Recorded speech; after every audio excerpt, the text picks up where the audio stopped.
ekipya so nga ate Kampala abantu bamututenga center of politics era nga abantu bagamba nti Kampala ono okubeera nga oli mukulembeze w'amaanyi olina kubanga oli mukulembeze w'opposition. Omanyi nga nze ebyange abantu mbabuulira amazima bategeere obulyawo bwe bati bategedde kati bwe ndi banvuddeyo balitegeera nti musajja yatugamba ekibuga Kampala bapolitician balina okubeeramu era balina okulikulutinga ebintu byabwe naye what is the major issue abantu kufuna ssente tebakulimba kirala nabo bonna bali munanka singa nkubuulira abantu double taxation zebakolako ez'akasasiro abantu bonna baliwo bali mu kufuna ssente oli najja n'agamba oluguudo nti okola oluguudo kakati nkuwadde tenda mpa miliyoni 6 era n'atuma omuntu n'agenda n'ajjayo miliyoni 6 n'azimuleetera n'azitwala n'aziteeka ku akawunti ye oluguudo ne balukola emirundi 2 ne lwabika ng'abakulembeze batunula be bakulembeze be tulina biva bino ebyokwerimba those nonsense twagala ekibuga politics beera soko okole ssente zo funa 10 kyogenda okuleesa abaana omuntu wabulijjo gogamba yes tuteekewo embeera ennungi ekusobozesa okujja okukola ofune ssente zo bw'omala ozifuna genda mu politics wo genda wagere gw'oyagala kijja bw'oba otunuulira leeti abaana ba opposition gye bakyukirako ku Sebaana ku Sebagala nakati ku Sebaana Sebaga yali ntono leeti yali ntono olw'ensonga abantu balina kye bakola omwana alina wajjeza ennyumba otegeeza abaana ababadde ku opposition okusala eddiiro ne badda mu NRM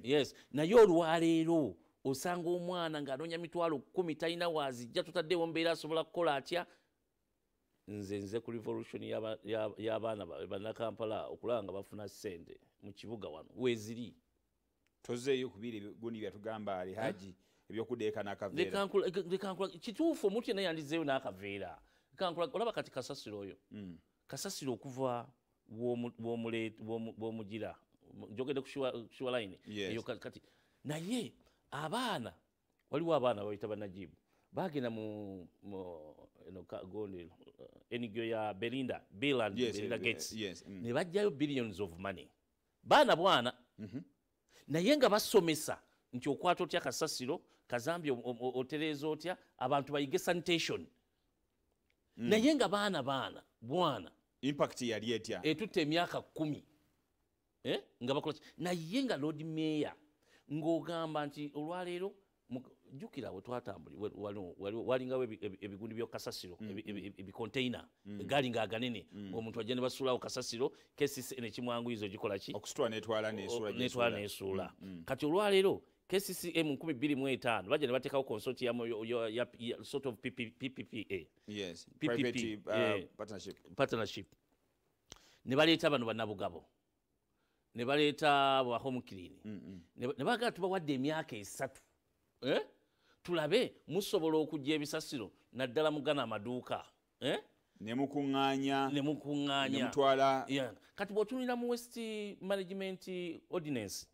baateekamu clause ti mu kujjako okwo nga bawadde abantu abo cases eneregulatinga nga babajjako ssente mmeka naye tekiriiwo kati ne balekera abantu bano nti bakola omulimu naye nga nekasasiro gwe balonda gwe bajjako is only 5%. Tebamumalaawo naye bajjako owedduuka ssente. Ba expert bakulaga nti buli muntu olunaku aproducinga 1.5 kilogram ezakasasiro n'omwana eyakazaalibwa naye tumubalirako. Yes, kubanga bulaba pampa biki ebyo bwekola ki nti kati kwezo kilos ezogerwako buli muntu zagenda maaso n'okufuluma ezikuŋŋaanyizibwa nezitwalibwa only 5%. So tusigaza 95. Yes, kilos olaba nti abantu nagina emyala Sebaana gye bakola bagira garbage olw'okubanga tetulina ngeri ki kubanga bw'otunuulira bw'olaba KCCA ebimotoka bye yalina ebyakasasiro bwe beweza bingi biringa 26 kuba Sebaana Sebaga byaleeta bina byafa awo Lavrak nejja waliwo kitongole ekyo ekya Lake Victoria something nekigula ebimotoka 8 nekibiteekawo kitegeeza bwe tuba bakujjawo kasasiro kumpi kuba tulina parishes 10 kumpi buli parish erina okubeeramu ekimotoka ekiyola kasasiro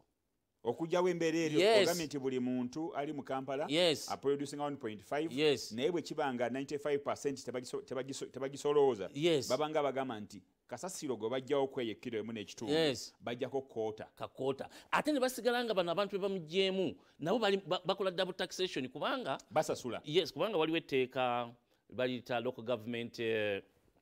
rating act those are section 36 bwe mbassa erabidde liraga nti mu Kampala bajja kuteekangawo fund proper tax fund nga terina mulimu mulala gwekola ng'omulimu gwekola gwakukola ki gwa kuzimba nguudo